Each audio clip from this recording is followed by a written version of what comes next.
la pared del abdomen. Entonces, toda la pared, ustedes han visto que cuando uno entra, abre piel, tejido celular subcutáneo, aponeurosis, y entra al peritoneo. Es el peritoneo parietal.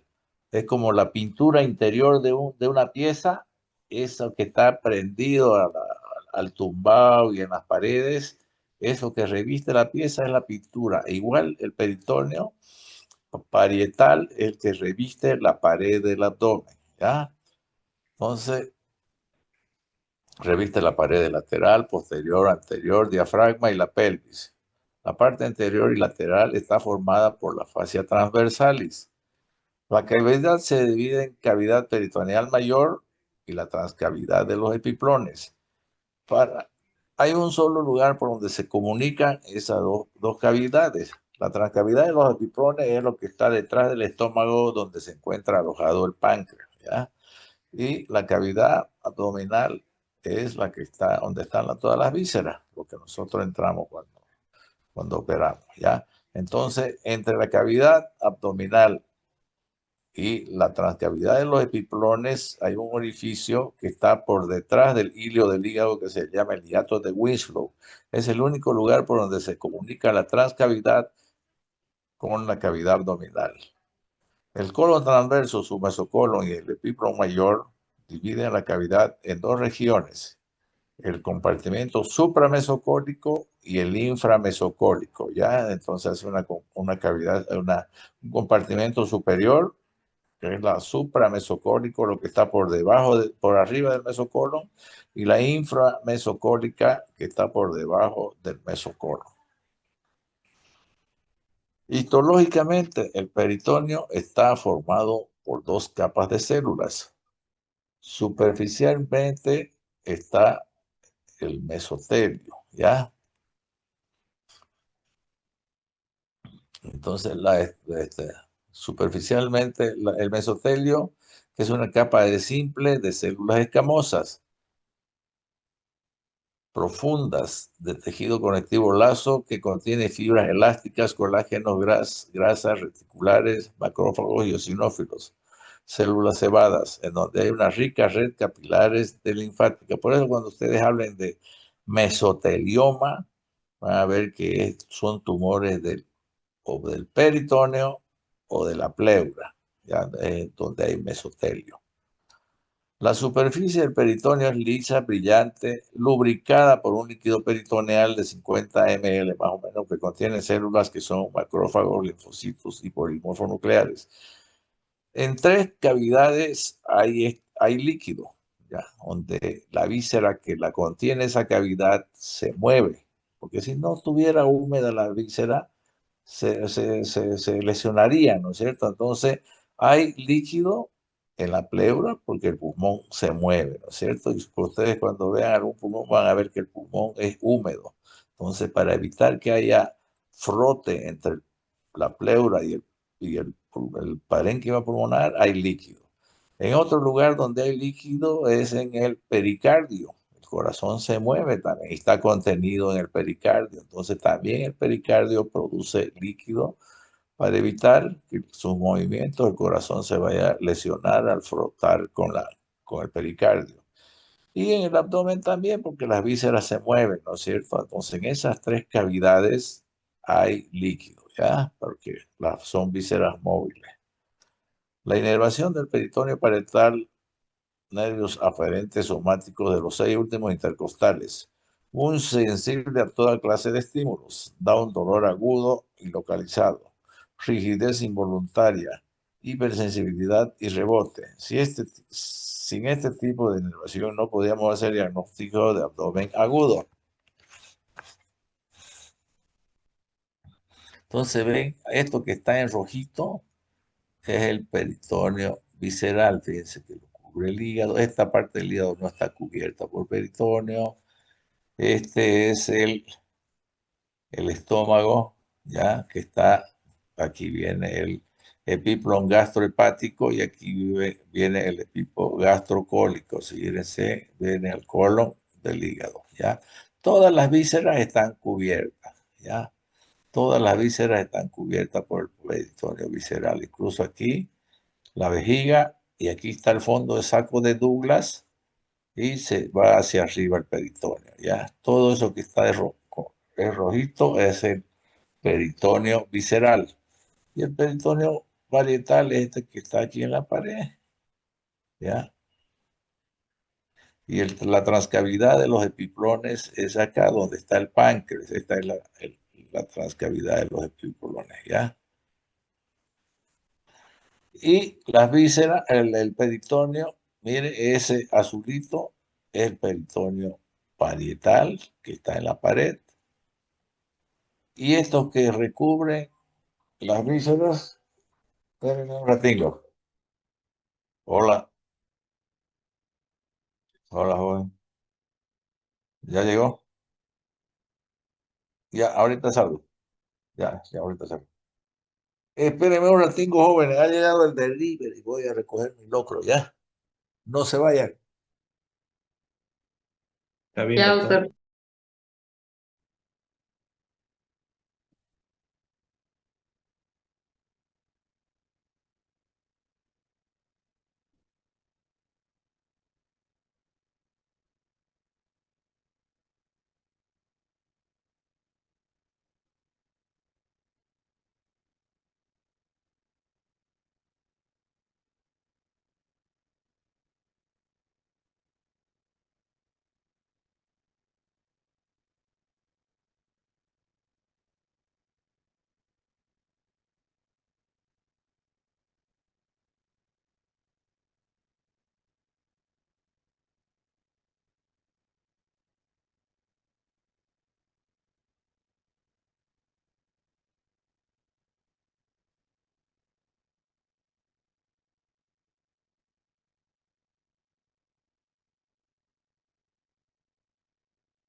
Ya, jóvenes, sigamos.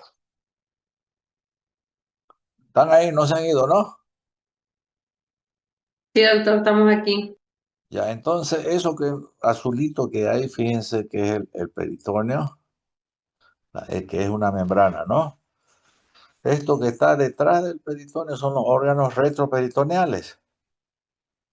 ¿Ya? Puede ser el riñón, puede ser el páncreas, pero son los órganos retroperitoneales. Fíjense que la arteria aorta es retroperitoneal, la vena cava también, y este es el peritoneo parietal, y esto es el peritoneo visceral. Fíjense que este es un intestino, y el peritoneo cubre el meso del intestino, aquí están las arterias, la vena, los linfáticos, y cubre la víscera.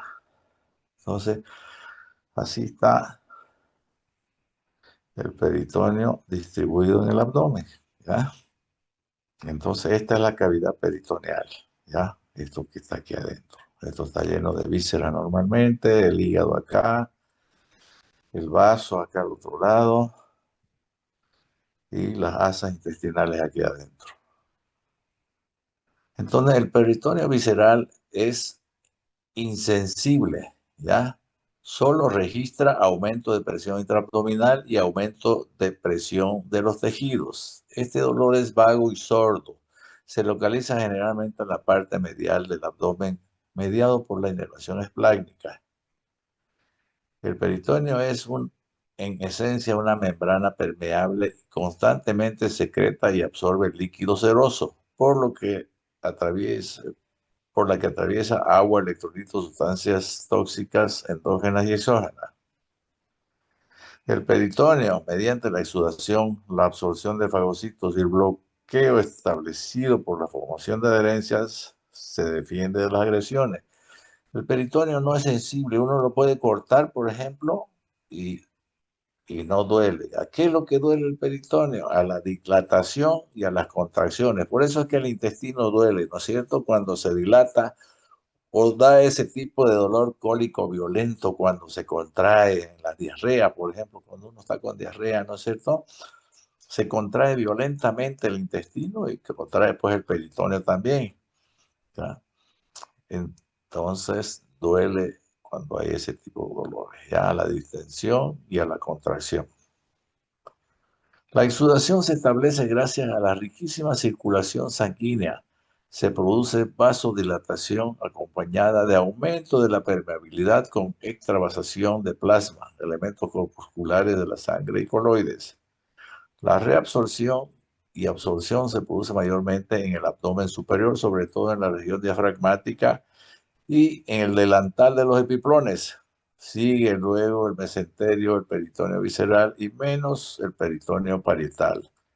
De ahí que Fowler, ese autor, preconizó la posición semisentada en los cuadros peritoneales, que es la posición de Fowler, ¿no es cierto?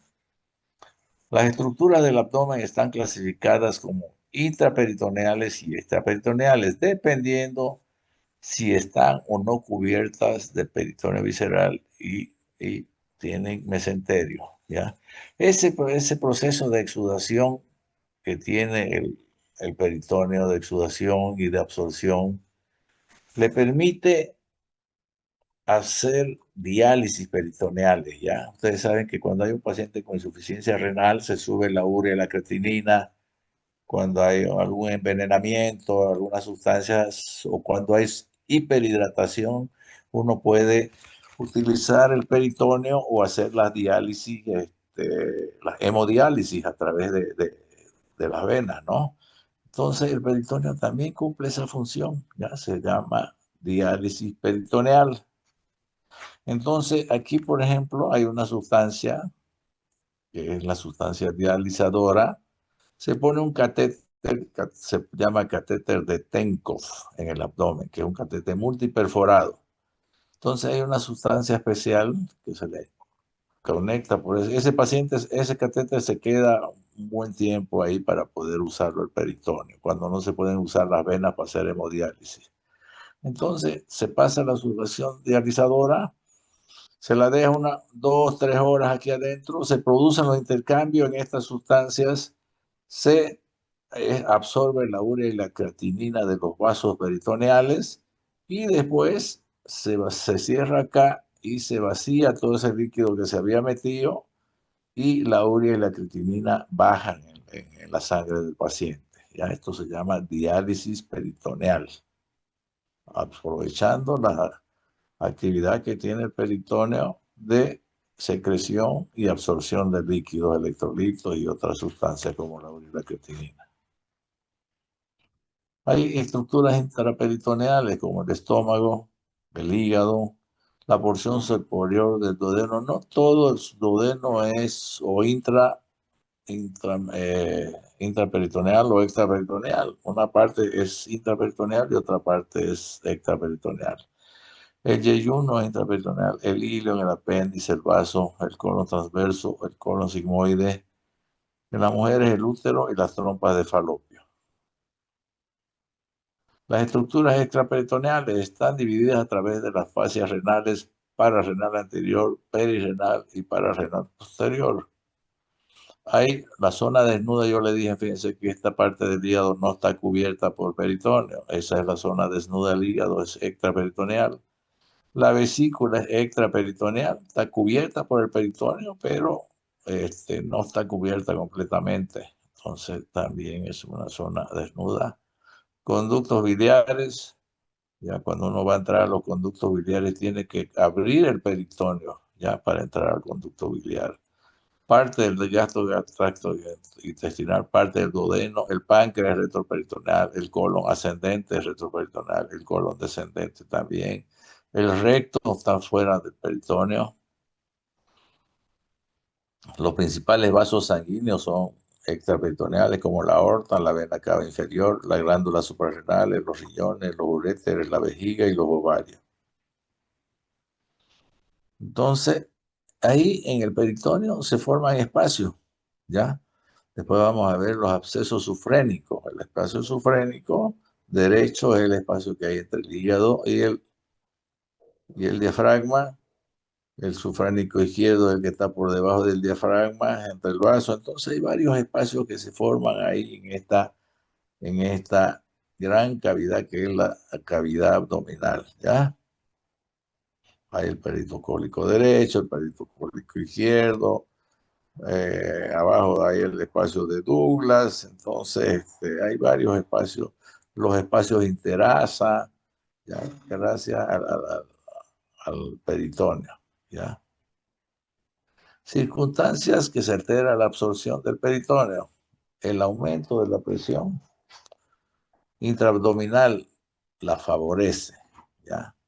Lo mismo que el calor y la hiperemia, ¿ya? Cuando hay calor, cuando hay aumento de la temperatura, cuando mejora la circulación, favorece la absorción, ¿ya? de líquidos. El frío y la vasoconstricción dificultan la absorción. Lo mismo que en la piel, ¿no es cierto? Cuando uno se hace un golpe, por ejemplo, le ponen hielo, ¿no es cierto? Y ese frío produce vasoconstricción y dificulta la absorción, pero también produce coagulación, o cierre de las venas y arterias que se han roto en el trauma para que no se forme un hematoma grande. Y al otro día, cuando ya se, ha- se han consolidado la coagulación y ya no va a aumentar el hematoma, se le pone calor a los jugadores, sobre todo se les pone calor donde está el hematoma para que se absorba más rápido. Lo mismo pasa en la cavidad abdominal. El peristaltismo y los movimientos aumentan la absorción. Cuando la reabsorción supone el paso del producto nocivo o bacterias tóxicas. Nosotros por eso es que a los pacientes que operamos, lo, lo invitamos, lo instamos a que se levanten de la cama, porque el movimiento, el peristaltismo y el movimiento del paciente hace que se produzca absorción de los líquidos que pudieron quedar en la cavidad abdominal en la cirugía. Entonces es bueno levantarlo lo más rápido. Y eso también favorece a que no vayan a hacer neumonías, ¿ya? Muchas veces neumonías hipostásicas se llama por no movilizarse. Los pulmones se les aplastan. Peritonitis. La peritonitis es la infección intraabdominal. Es usualmente debido a perforación del tracto gastrointestinal y generalmente son polimicrobianas, tanto las generalizadas como las localizadas, y son denominadas peritonitis secundaria a algo, ¿ya? Hay una peritonitis primaria que es la peritonitis que se produce en la citis, ¿ya? Pero la peritonitis que normalmente nosotros operamos es secundaria a una apendicitis, secundaria a una perforación intestinal, secundaria a una colecistitis. Esas son las secundarias que vienen como, con una causa inicial, con una infección inicial, ¿ya? Localizadas y son denominadas peritonitis secundaria. La peritonitis primaria es poco común y usualmente ocurre en los pacientes con ascitis. La peritonitis primaria, que es la infección de la ascitis, no se opera. Ya, las secundarias se operan. Las primarias, por infección de la ascitis, no se opera, se da antibióticos solamente. ¿Ya? La peritonitis terciaria se refiere a la infección peritoneal persistente que usualmente ocurre en pacientes severamente enfermos con peritonitis secundarias cuando el sistema inmune o la terapia antimicrobiana fallan por el aislamiento de gran negativos resistentes u hongos. Generalmente esto pasa en pacientes inmunodeprimidos que han sido tratados por algún cuadro abdominal agudo y se hacen resistentes a los antibióticos y hacen su peritonitis terciarias, que son generalmente peritonitis resistente a todos los antibióticos conocidos, ¿ya? Entonces esa es la peritonitis terciaria, cuando la secundaria no se curó completamente. Afecciones peritoneales. La presencia de gas en la cavidad peritoneal causada por una perforación estomacal o intestinal se denomina neumoperitoneo y representa un grave peligro. La peritonitis alude a la inflamación del peritoneo causada tanto por una perforación como por la propagación de una infección a través de la pared de uno de los órganos abdominales. Es una grave afección y a menudo requiere cirugía de urgencia. Si uno no opera limpia un abdomen que está perforado, que está con infección, puede llevarlo a la muerte al paciente. Ya llevan al shock y después a la muerte. ¿Ven? Eso es lo que se ve en una peritonitis. Miren, pus, el, el peritoneo congestionado, con la irrigación aumentada, ¿ya? Porque la circulación se aumenta en el lugar donde hay infección. Miren cómo están los vasos. Hiperémico, también las asas, los intestinos y pus ahí al fondo. Eso es una peritonitis. La peritonitis primaria se puede producir por cuatro mecanismos, con origen en el aparato genital femenino, ¿ya? Hay mujeres que tienen infecciones, que las infecciones se suben por el útero, por las trompas y hacen pelviperitonitis. Son frecuentes las pelviperitonitis de origen femenino, ¿ya? Diseminación hematógena de los microorganismos por migración transmural de bacterias intestinales endógenas, por diseminación de las infecciones por continuidad a través de los linfáticos desde el intestino, páncreas o aparato urinario. Esos son los orígenes de la peritonitis primaria, ¿ya? ¿Ven? Aquí hay un útero, aquí la trompa, el ovario, aquí la trompa del otro lado, miren, y miren el pus. Esto generalmente, como les digo, son infecciones ascendentes en las mujeres, ¿ya? Porque ustedes saben que desde aquí, desde la trompa, hay comunicación con la cavidad del útero y de a través del útero, en el cuello del útero también hay un orificio que no siempre está abierto, pero en determinados momentos del ciclo de la mujer abre el conducto del cuello del útero y pueden entrar infecciones, ¿no? Y causan esta pelviperitonitis en la mujer. Cuadro clínico: náuseas, fiebre, 80% de los casos, vómito y dolor abdominal. El dolor generalizado a la palpación abdominal, resistencia muscular y ausencia de ruidos intestinales. Las manifestaciones en pacientes cirróticos son insidiosas, febrículas con dolor mínimo a la palpación abdominal o sin dolor, y el cuadro de peritonitis puede enmascararse por las manifestaciones de descompensación hepática, tales como la encefalopatía, síndrome hepatorrenal o aumento de la cantidad de líquido cítrico. La exploración abdominal, hipertonía con dolor de intensidad moderada a la palpación de todo el abdomen, siendo frecuente el dolor a la descompresión abdominal. Ya hay descompresión en la peritonitis primaria. Diagnóstico: es por exclusión de una fuente intraabdominal de infección. Se realiza composición de líquido acítico, donde hay un alto valor predictivo para el diagnóstico. Hallazgo de más de 500 leucocitos polimorfos nucleares por ml. Disminución del pH a menos de 7,35. Aumento de los niveles de lactato mayor a 32 miligramos por decilitro. Debe de practicarse cultivo de líquido acítico, además del análisis bioquímico. La combinación de neutrofilia con un gradiente elevado en el pH de la sangre arterial y el líquido acítico mayor a 0,10 o bien disminución del pH en el líquido acítico tiene una precisión diagnóstica del 91 al 97%. Cifra de leucocitos por encima de 10.000 nos debe hacer pensar en la posibilidad de la peritonitis sea secundaria. Todos estos análisis son en el líquido acítico, ¿ya? Se realiza La realización rutinaria de paracentesis diagnóstica en pacientes con ascitis consigue un diagnóstico precoz de la peritonitis. Entonces hay que, aparte de los signos que da de dolor abdominal, de compresión dolorosa, el abdomen, hay que hacer una punción, sacar líquido y analizarlo, ¿ya? Entonces, ven, punción del abdomen, miren el líquido acítico lechoso, eso puede ser porque está con pus, ¿ya?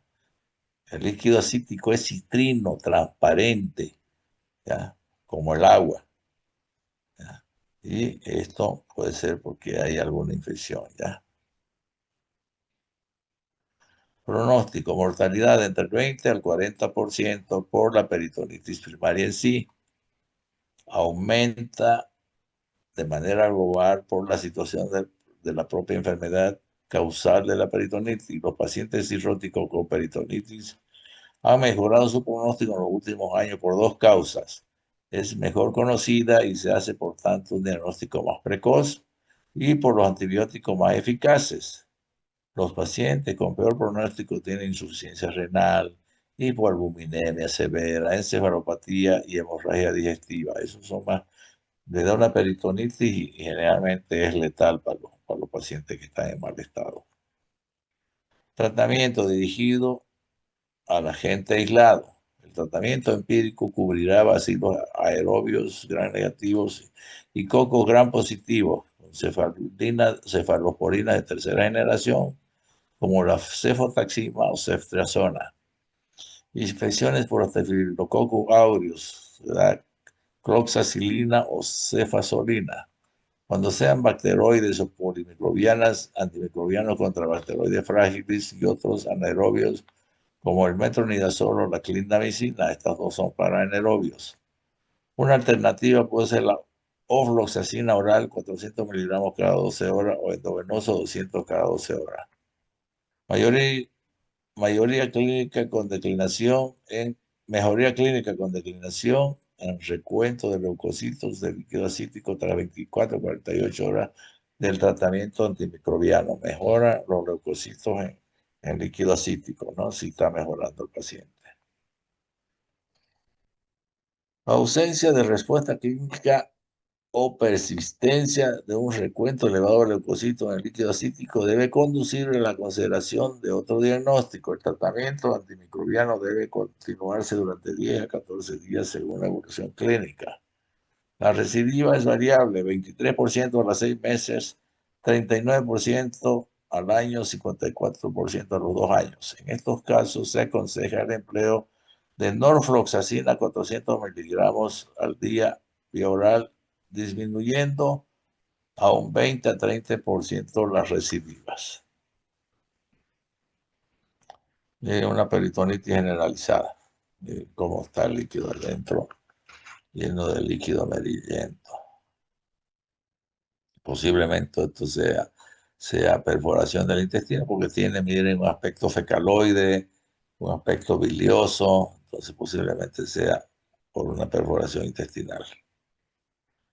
La peritonitis secundaria es una infección peritoneal producida por contaminación a partir del conducto gastrointestinal, sistema biliar, páncreas y tracto genitourinario, que pueden ser debido a las alteraciones intestinales inflamatorias, mecánicas, vasculares o neoplásicas.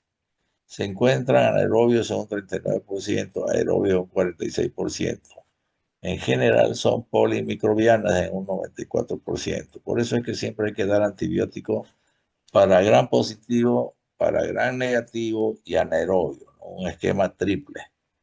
Generalmente es secundaria perforación del tracto gastrointestinal. Se presenta como peritonitis generalizada o absceso localizado, que nosotros llamamos plastrón, ¿no? Los gérmenes más frecuentes del intestino delgado son enterobacterias como la Escherichia coli, Klebsiella y Proteus, Enterococcus y anaerobios que incluyen en el grupo de los bacteroides frágiles. En el colon hay una abundante flora con 10 a la 12 organismos por gramo de heces.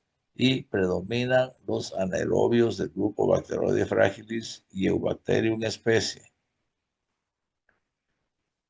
La peritonitis química puede ser producida por escape de bilis o secreción gástrica o pancreática en la cavidad peritoneal. Cuando el ácido gástrico escapa de la cavidad a la cavidad peritoneal, existe una transsudación de proteínas séricas y electrolitos desde la sangre a la cavidad peritoneal. El líquido intraperitoneal y la fibrina que ingresan a la cavidad peritoneal como resultado de la mayor permeabilidad vascular debido al traumatismo local o infección bacteriana son importantes componentes de la respuesta inflamatoria. El atrapamiento de bacterias por debajo de la capa de fibrina puede limitar su diseminación, pero también puede conducir a la formación de abscesos y aislamiento de la bacteria de los mecanismos de defensa del huésped. Se forman las capas de fibrina, ¿no? Y ahí debajo de la capa de fibrina se acumulan las bacterias. ¿Ven? Aquí una pequeña perforación de colon, ya, y causó una peritonitis, un neumoperitoneo y una peritonitis. ¿Ya? Miren esa perforación mínima. Lo que pasa es que dentro del colon hay presión, hay líquido y hay gases también. Entonces, eso hace que las heces líquidas salgan por aquí a la cavidad abdominal. Miren, aquí está el estómago, ¿ya? Y el duodeno, ¿ven? Entonces, tiene dos perforaciones ahí, ¿ven? En el estómago.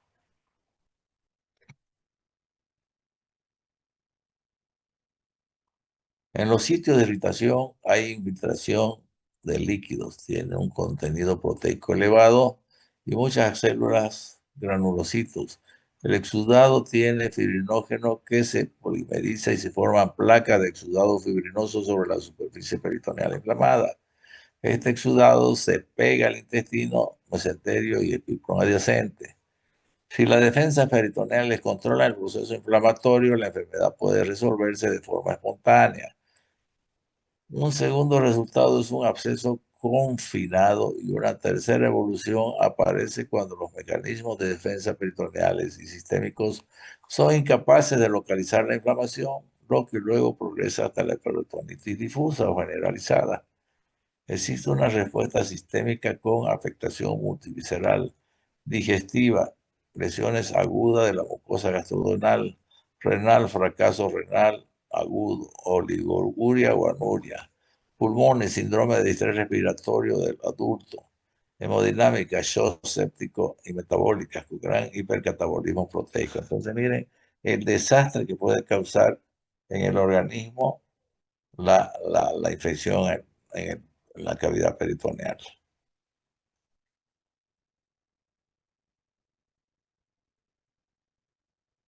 Miren la perforación ahí, ¿ya? Eso se debe a una apendicitis, ¿ya? Aquí está el ciego, aquí está el apéndice, miren, el apéndice aquí, y aquí hay una sonda dentro del ciego, donde en la base del apéndice está perforado, miren. Entonces, esta es una peritonitis por apendicitis. Y esto es lo que le decía yo, se forman las capas de fibrina y debajo hay acúmulo de fibrina y de bacterias, ¿ven? Encima del hígado, ¿ya? Miren cómo están los intestinos y esa fibrina hay por todos lados. Y eso son, la fibrina atrapa bacterias. Entonces, cuando uno entra al abdomen, uno tiene que lavar bien, sacar esa fibrina, sacar esas capas que hay, ¿ya? Para que no queden secuestros de bacterias ahí adentro. Patogenia. Después de la infección peritoneal, el huésped se defiende de tres formas: por aclaramiento linfático, por fagocitosis y destrucción de las bacterias por células fagocíticas y secuestración de fibrina. De las 3 horas a las 3 horas de contaminación bacteriana, los macrófagos locales son las células fagocíticas predominantes y son también aclaradas por el sistema linfático. Si la proliferación bacteriana se mantiene Los polimorfos nucleares son los más numerosos y además se produce un aumento del flujo esplácnico, mejora la circulación, ¿no es cierto? Y de la permeabilidad capilar, que origina un aumento de la exudación que puede originar hipovolemia o shock. Ya, puede llevar a un shock, ¿no? Pero entonces está acabando la batería de esto.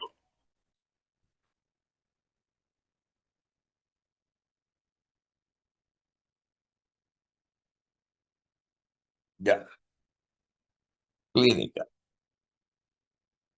Hay dolor abdominal localizado según la víscera afectada. El dolor aumenta y se generaliza, reaccionando con defensa y rigidez en la pared abdominal, a náuseas y vómitos. Suele referir sensación febril, escalofríos, sed, oliguria, distensión abdominal e incapacidad para expulsar heces y gases. Hay fiebre, malestar general, leucocitosis inicial que posteriormente puede transformarse en leucopenia. La sepsis por bacterias dan primero leucocitosis y después dan leucopenia. Taquipnea, taquicardia, incluso trastornos del nivel de conciencia.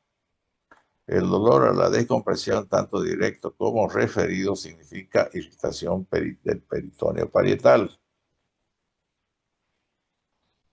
Diagnóstico: leucocitosis y nivel elevado de amilasa en sangre y orina en pancreatitis aguda o acidosis metabólica en trombosis mesentérica. La ecografía abdominal: la colección líquida infectada no presenta signos ecográficos específicos. Las que presentan material ecogénico en su interior y paredes irregulares tienen una mayor probabilidad de estar infectadas. La tomografía tiene una sensibilidad entre 78 y 100% y una especificidad del 98% en pancreatitis aguda, perforación de víscera hueca y en detección de plastrones inflamatorios. La radiografía simple de abdomen y de la cúpula diafragmática para neumoperitoneo, perforación de víscera, niveles hidroaéreos, dilatación de colon, válvulos de sigmoide, etc. Estudio isotópico: la gammagrafía de la vía biliar con tecnesio 99. El lavado peritoneal diagnóstico es un método seguro y fiel. Función con EU fina de la cavidad peritoneal. Todo esto nos puede ayudar para hacer el diagnóstico. Causa según la mortalidad: apendicitis y úlcera gástrica perforada, 1 a 20%. Otras perforaciones del tracto gastrointestinal, 20 a 50%. Peritonitis posoperatoria, 40 a 60%. Factores que empeoran el pronóstico: la edad, perforación del colon, dehiscencia de estructura de la anastomosis, malnutrición, anergia, antecedentes patológicos graves, tiempo de evolución, fallo multiorgánico asociado y neumonía postoperatoria. La gravedad de la infección intraabdominal depende del equilibrio entre la agresión bacteriana y la capacidad de defensa del huésped diabético, con SIDA, que puede empeorar el pronóstico del paciente con sepsis, ¿ya? Con infección. ¿Ven? Miren, peritonitis apendicular, miren los líquidos. Ya, y acá está el apéndice, pero miren cómo se produce un desastre en el abdomen. ¿Ya? Estas son infecciones, fíjense, hay fibrina en los intestinos, ¿ven? Todo el intestino se llena de fibrina porque el organismo segrega esa fibrina para tratar de bloquear la infección, ¿ya? Todo eso es fibrina. Miren, acá hay un apéndice, aquí está el ciego, miren, y aquí están agarrando la base del apéndice, ¿ya? Y miren cómo está dilatada el apéndice. Todo eso produce fibrina, la infección, miren, hay fibrina, ¿ya? Y acá hay una infección que están tratando de meter el dedo y comienza a salir pus. Hay un plastrón apendicular.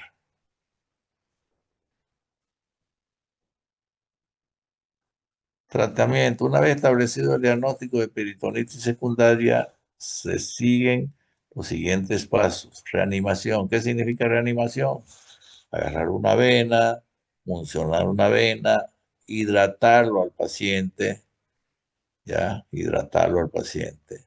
Se reproduce, se comienza a dar ya antibióticos, antitérmicos, antieméticos, todo lo que sea necesario, bloqueador de la acidez gástrica, hay que ponerlo en condiciones al paciente para poder llevarlo a quirófano. Imagínense si el paciente está choqueado y nosotros lo llevamos a quirófano y lo anestesiamos. La anestesia va a producir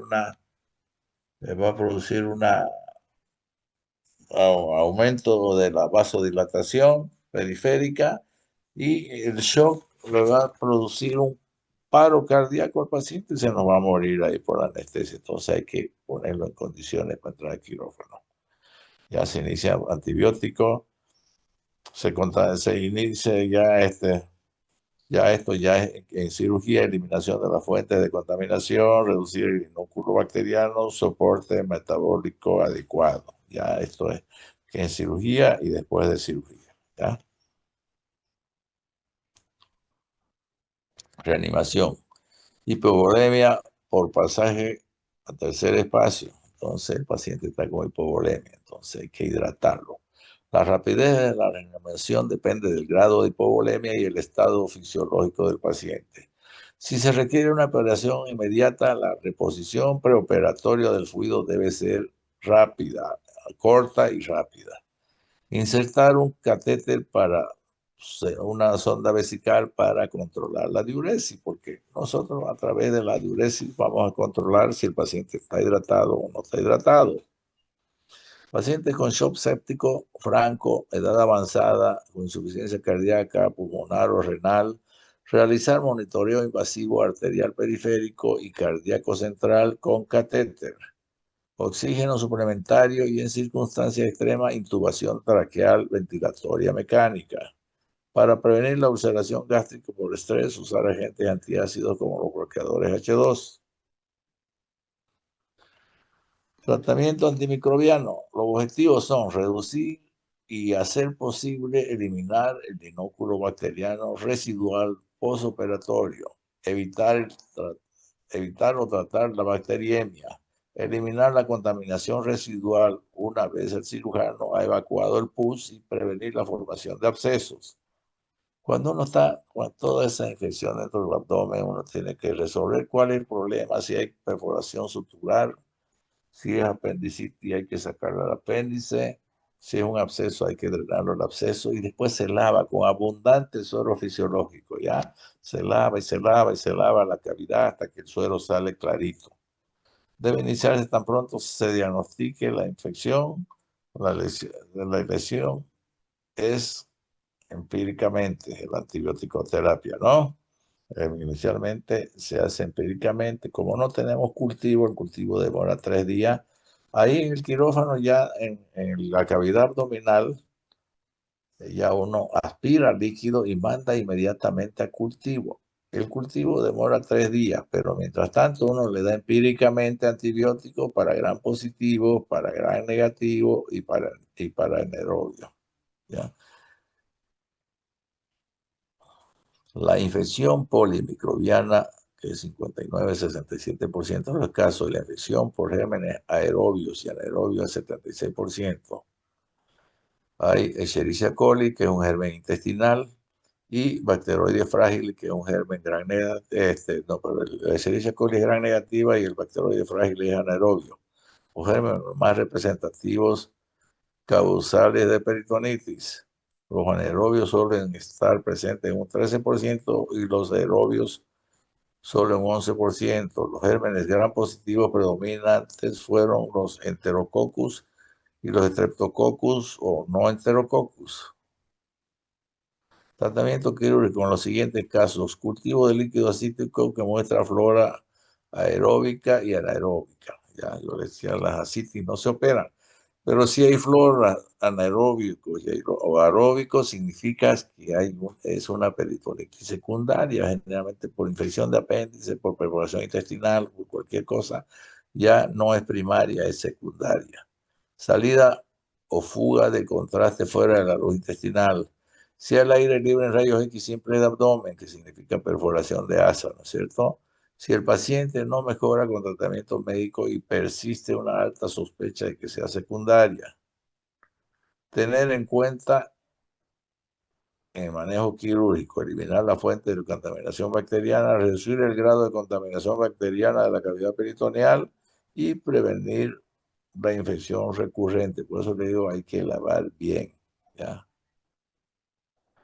Fíjense cómo sale pus, como leche condensada, ¿no? Miren, eso es una infección grave. Generalmente está bloqueada. Fíjense que acá no se ve infección, pero acá uno busca algún espacio que hay bloqueado y ahí sale ese pus así. Miren, la fibrina. ¿Cómo hay fibrina por una peritonitis generalizada? Los intestinos también por la infección, por la inflamación, se prenden, se adhieren así, miren. Por eso son después las obstrucciones intestinales por adherencia. Estas son adherencias, el intestino pegado entre sí.